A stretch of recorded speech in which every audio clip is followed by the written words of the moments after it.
اهلا بيكم في فيديو جديد. انا دلوقتي جايه فرع بتك. طبعا انا جايه مخصوص عشان اشتري عرض الشاشه اللي انا شفتها، شاشه 58 بوصه، شاشه سامسونج. تخيلوا كانوا عاملين عليها عرض من بدل من 23500 20000 جنيه. فانا الصراحه قلت ان انا لازم اجي بقى اخد العرض ده، لان الشاشه طبعا بتاعت سامسونج معروفه بالجوده بتاعت الصوره بتاعتها والتقنيات الحديثه اللي موجوده فيها. وكمان حجم الشاشه لما بيكون 58 بتحسي ان انت كده بتتفرجي بمتعه. فقلت لا، لازم انا اجي ان انا اشتري الشاشة ديت. طبعا انا عاملة حسابي على ال20000 جنيه. بس لما جيت بقى طبعا اتصدمت، لان لما سألت على الشاشة قالوا لي ان العرض خلص.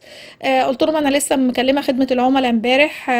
الموظف اللي هناك قال لي لو حابة حضرتك تقدمي شكوى في في خدمة العملاء في الشخص اللي قالك ان هي لسه متاحة. فانا قلت له لا خلاص، مفيش مشكلة.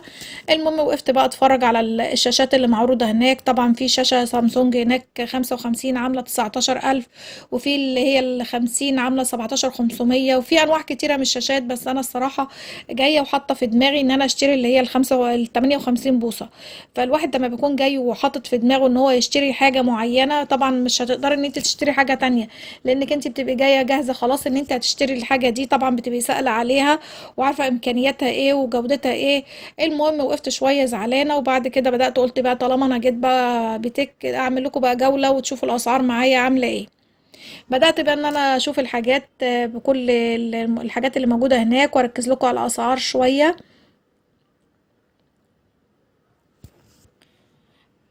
بس اتمنى يعني لو حد فيكم شاف اي عرض لاي حاجه هو عايزها ما يستناش، لان انا يا دوبك استنيت يوم بس وجيت لقيت العرض خلصان.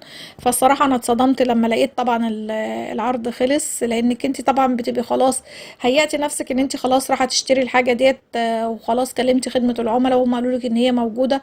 وتفوجئي بعد ما تروحي الفرع تلاقي يقولوا لك العرض خلص، فدي حاجه طبعا بتضايق الواحد. المهم عملت جولة بقى على الخلاطات. طبعا زي ما انتم شايفين الأسعار موجودة قدامكم.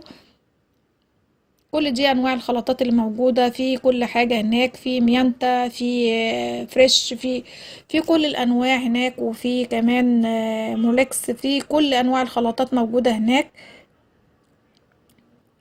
طبعا والاير فراير، طبعا الالوان بتاعتها طبعا الاسود والسيلفر مع بعض حاجه تحفه قوي.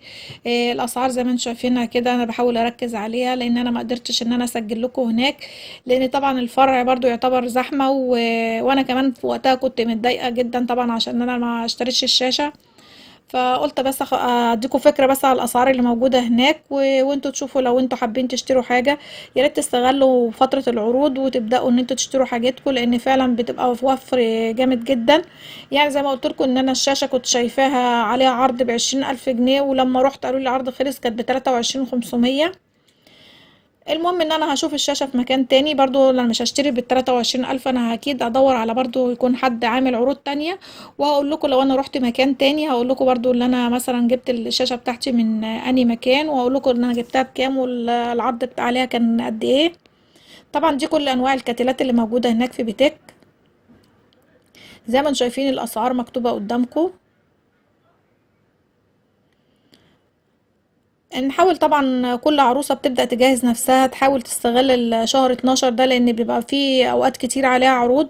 فان انت ممكن تستغل الوقت دوت وتبدأي تشتري حاجتك، لان طبعا بيبقى فيه فرق كبير جدا في الاسعار. طبعا في تلاجات هناك، في تلاجة شرب عاملة 31500. والله يعني الاسعار فعلا عليت بطريقة رهيبة جدا، بجد يعني. يعني انا تلاجة شرب اللي كانت عندي انا جايباها من حوالي 10 سنين، كنت جايباها ب4000 جنيه. دي تلاجة شرب عاملة 31500. وطبعا الأسعار زي ما قلت لكم بتاع التلاجات صراحة يعني ربنا يكون في عون كل واحدة بتجهز نفسها، لأن الأسعار فعلا بجد يعني بقت حاجة صعبة جدا بجد. يعني الواحدة كانت الأول زمان بتجهز نفسها، ممكن تلاقي نفسها جهزت بالأجهزة الكهربائية بكله ما بتكملش 30 ألف جنيه. دلوقتي التلاجة لوحدها عاملة 31 ألف. فربنا يعني يكون في عون كل البنات اللي بتجهز وكل الشباب اللي بيبدأوا يجهزوا نفسهم للجواز، بجد يعني الله يكون في عونكم ويقويكم يا رب. طبعا دي السخانات الغاز، وفي كمان سخانات كهرباء.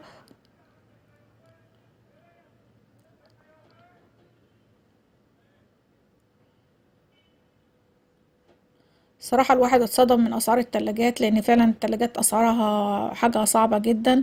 البوتاجازات هناك اسعارها يعني تعتبر معقولة، في برنج